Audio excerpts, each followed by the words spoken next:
Assalamualaikum warahmatullahi wabarakatuh. Well, my students, welcome to the second meeting of Curriculum and Materials Development subject. In this video, I will explain the topic of our second meeting, which is definition and function of curriculum. Before coming to the explanation, I will tell you that in the middle of this video and also in the last part of this video, there is questions for our quiz. So please pay attention to the video and then pay attention to the question. After that, you find the answer and upload the answer in e-learning platform of STKIP PGRI Sumatera Barat. Okay, now we come to the topic, definition and function of curriculum. Definition and function of curriculum topic is derived from the first lesson outcome, CPMK 1, capaian pembelajaran mata kuliah 1, which is mampu memahami konsep teoritis tentang kurikulum, fungsi, cakupan, dan perkembangan kurikulum khususnya di Indonesia. Okay.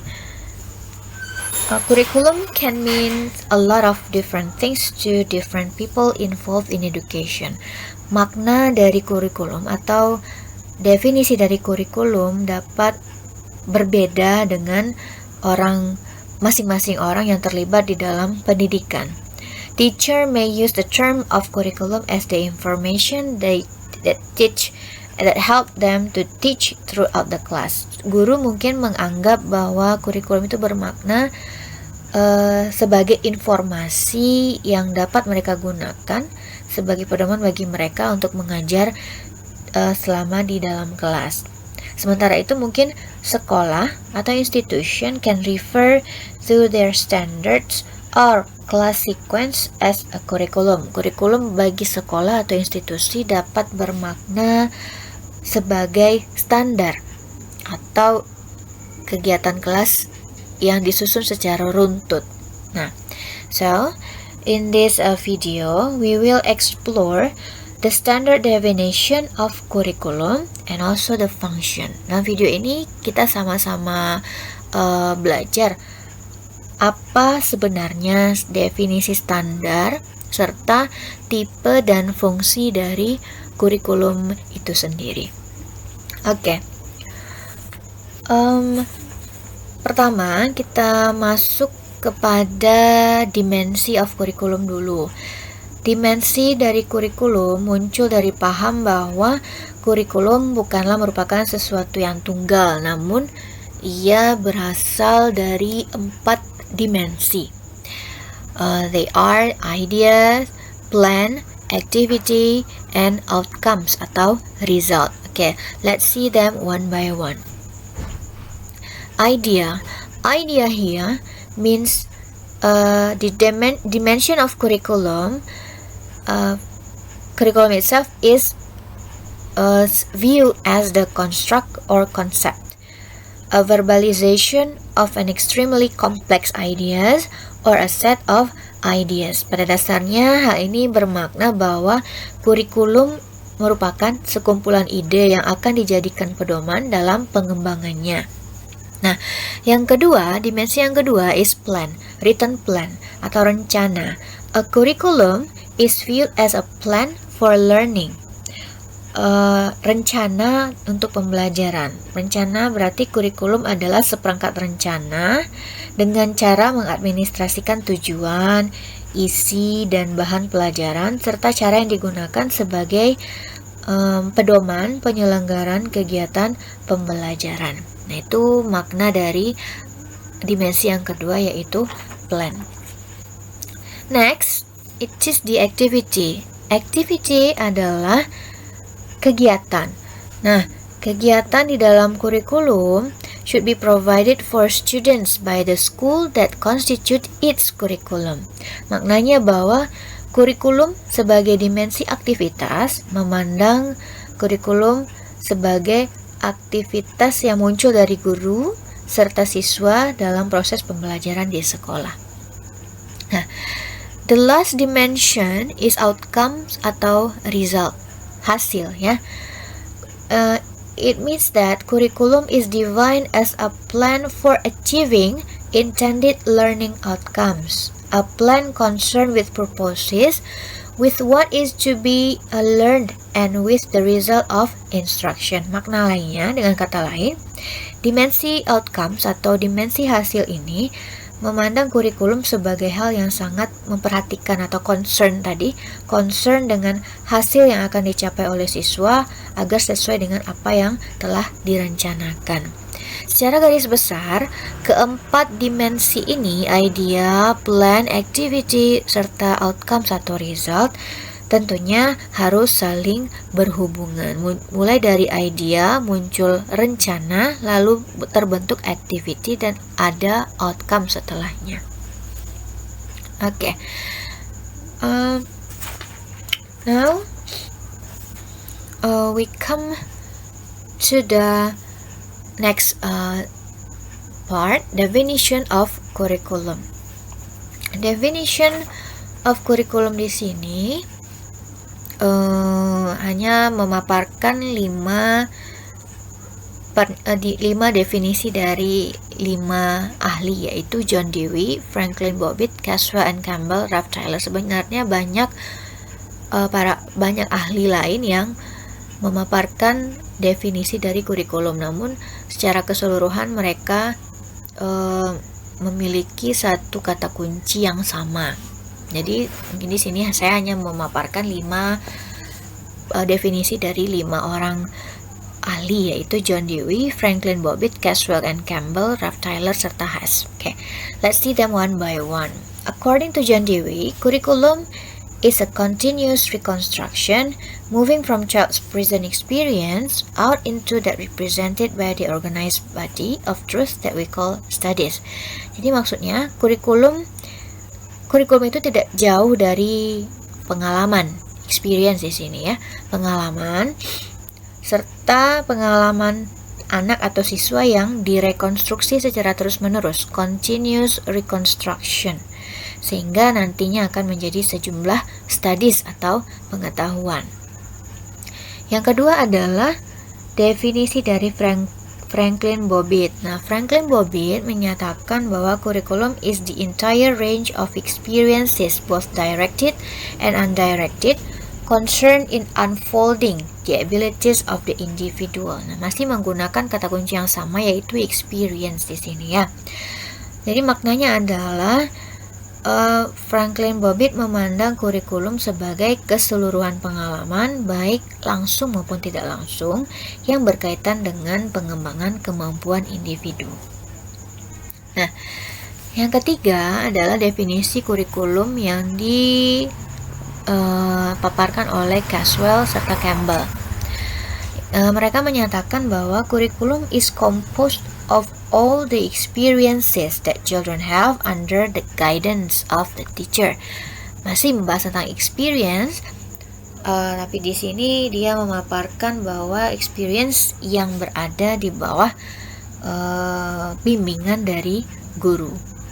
Ralph Tyler explained that curriculum is all learning experiences planned and directed by the school to attain its educational goals.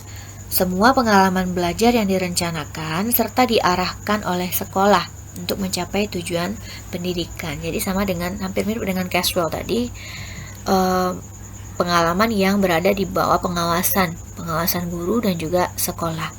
The last one is Haas.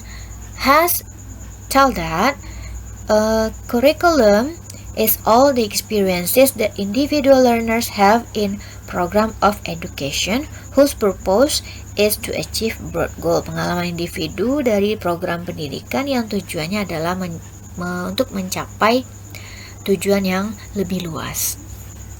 Nah, sampai di sini mungkin mudah-mudahan mahasiswa sekalian bisa paham sejauh ini tentang definisi serta dimensi of kurikulum. Nah, kesimpulannya, definition of curriculum itu adalah standard based sequence of planned experiences. Nah, experiences tadi ya, where students practice and achieve proficiency in content and applied learning skill. Jadi maknanya adalah experiences, pengalaman yang bagaimana, yang runtut serta terencana tadi. Oke, jadi ini kesimpulan definisi dari kurikulum. Oke, now we come to the first question of our quiz. The question is, re-explain the concept or definition of curriculum based on 5 experts that is explained before. Coba jelaskan kembali definisi atau konsep dari kurikulum dari 5 orang ahli yang sudah dijelaskan pada penjelasan sebelumnya.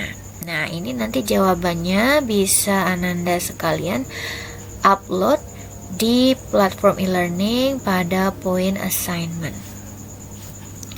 Oke, kita lanjut pada penjelasan tentang types of curriculum, tipe dari kurikulum.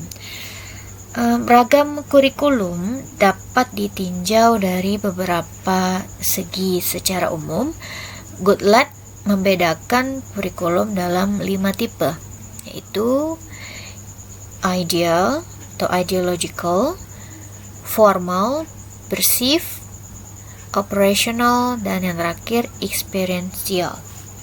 Okay, let's explore it one by one. We come to the ideal types of curriculum.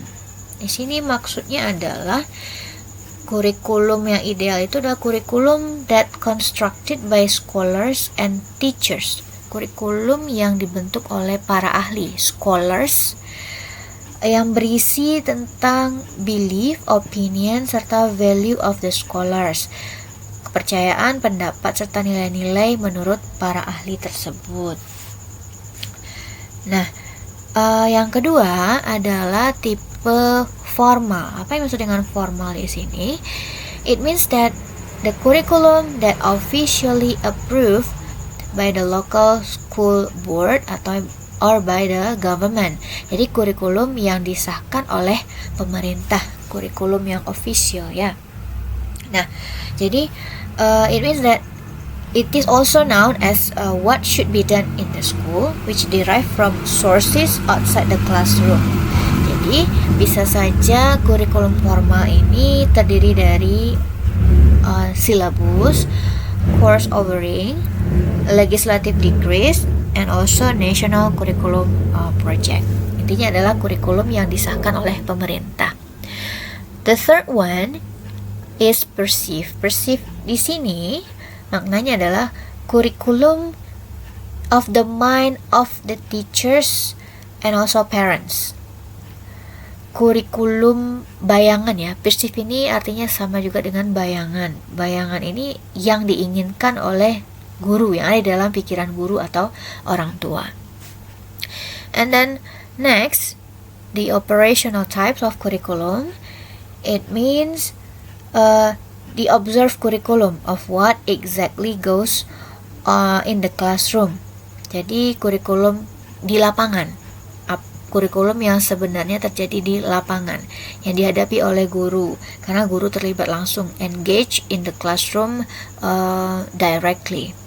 The last one is experiential. Experiential means the curriculum that explain what the learners actually experience. Kurikulum yang dialami oleh anak didik atau siswa. Nah, itu tadi tipe dari kurikulum. Ya, ada 5 tipe menurut Goodland. Ideal, formal, perceived, operational, and experiential. Okay, students, Mudah-mudahan masih bisa mengikuti video ini dengan baik ya, karena nanti di akhir masih ada pertanyaan tentang sebuah pertanyaan kuis kita. Now we come to the next explanation, functions of curriculum. Function of curriculum di sini dipaparkan oleh Hamalik in 1990. Ini fungsi mendasar atau peran mendasar dari kurikulum menurut Hamalik tahun 1990. Ada 3. Yang pertama yaitu konservatif, kedua kreatif, dan yang ketiga adalah critical and evaluative. Okay, let's see one by one. Konservatif. Konservatif here means place a curriculum which is oriented to the past. Konservatif yang berorientasi ke masa lalu. Jadi kurikulum di sini dapat dijadikan sarana berfungsi untuk mentransmisikan nilai-nilai warisan budaya masa lalu yang dianggap masih relevan pada masa sekarang. Nah, itu tadi yang konservatif. Lalu fungsi yang kedua yaitu kreatif. Kreatif atau kreatif maknanya adalah kurikulum takes a part or has a function in creating activities that are creative. Fungsi kurikulum bahwa kurikulum tersebut harus mampu mengembangkan sesuatu yang baru terkait dengan perkembangan yang terjadi di society atau masyarakat sesuai dengan kebutuhan masyarakat. Nah, dengan fungsi ini siswa bisa mengembangkan semua potensi yang ada pada diri mereka untuk memperoleh pengetahuan baru serta cara berpikir yang baru. Nah, itu yang kreatif. Yang terakhir adalah critical and evaluative. Apa maksudnya dengan critical dan evaluative di sini? Berarti role of curriculum di sini used to assess and choose what will be applied. Digunakan untuk mengassess dan memilih apa yang akan diaplikasikan. Jadi, this function is motivated by the fact that the values and culture that lives in society are constantly changing, so the students need to adjust. Adjust here means menyesuaikan past condition with the present. Jadi siswa dengan peran kurikulum seperti ini nanti diharapkan mampu menyesuaikan kondisi di masa lalu yang konservatif tadi dengan masa sekarang. We come to the function of curriculum menurut Alexander English. Kalau tadi fungsi kurikulum menurut Hamalik ada 3 hal fungsi mendasar dari kurikulum. Nah, menurut Alexander ada 6 dari fungsi kurikulum. They are adjustive, integrating, differentiating, propaedeutic, selective, and diagnostic. Okay, let's explore it one by one. Adjustive. Adjustive di sini maknanya adalah kurikulum berfungsi sebagai alat pendidikan yang mampu mengarahkan siswa agar bisa menyesuaikan diri dengan lingkungan.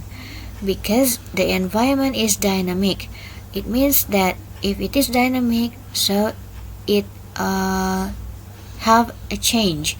Jadi lingkungan itu kan sifat dinamis, jadi mengalami perubahan. Jadi fungsi dari adjustive di sini adalah mampu mengarahkan siswa agar bisa menyesuaikan diri dengan lingkungannya. Fungsi yang kedua yaitu integrative atau integrating. Di sini maksudnya adalah kurikulum sebagai alat pendidikan harus mampu menghasilkan pribadi yang utuh yang dibutuhkan untuk dapat hidup berintegrasi dalam masyarakat. Nah, integratif tadi ya, berintegrasi dalam masyarakat. Fungsi yang ketiga yaitu differentiating. Differentiating maksudnya adalah kurikulum sebagai alat pendidikan berfungsi untuk memberikan pelayanan terhadap perbedaan individu siswa. Perbedaan di sini bisa perbedaan psikis atau fisik. Jadi walaupun siswa berbeda secara fisik, siswa berbeda secara psikis, namun mereka harus dihargai dan dilayani dengan baik. Nah, itu fungsi dari differentiating of curriculum tadi. Fungsi selanjutnya yaitu propadeutik. Propadeutik ini adalah fungsi persiapan. Apa yang maksud dengan fungsi persiapan?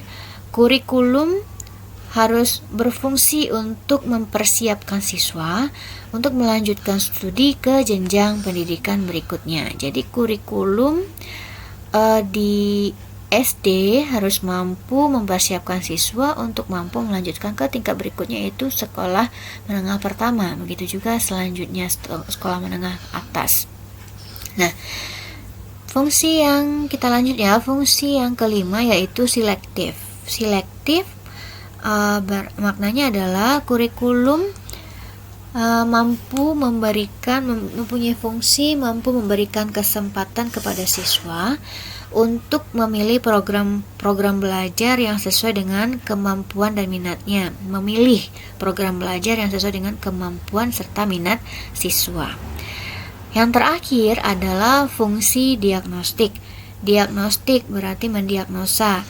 Di kurikulum memiliki fungsi untuk mampu membantu dan mengarahkan siswa untuk dapat memahami serta menerima potensi dan kelebihan yang dimilikinya. Nah, itu tadi penjelasan kurikulum menurut Alexander English. Nah, sekarang kita masuk ke pertanyaan kedua kuis kita, yaitu according to Alexander English, one of the function of curriculum is selective. What does it mean? Explain it and give example. Jadi ada tadi menurut Alexander English salah satu fungsi kurikulum adalah selektif. Nah, selektif itu apa maksudnya? Jadi tolong jelaskan kembali dan berikan contoh. Oke, mahasiswa sekalian, itu tadi penjelasan mengenai topik kita, topik pada meeting kedua, yaitu definition and function of curriculum. Mudah-mudahan mahasiswa atau Anda ibu sekalian bisa mengikuti pembelajaran dengan baik serta bisa paham dengan baik ya materi yang sudah dijelaskan dalam video ini. Oke, terima kasih atas perhatiannya, tetap semangat. Assalamualaikum warahmatullahi wabarakatuh.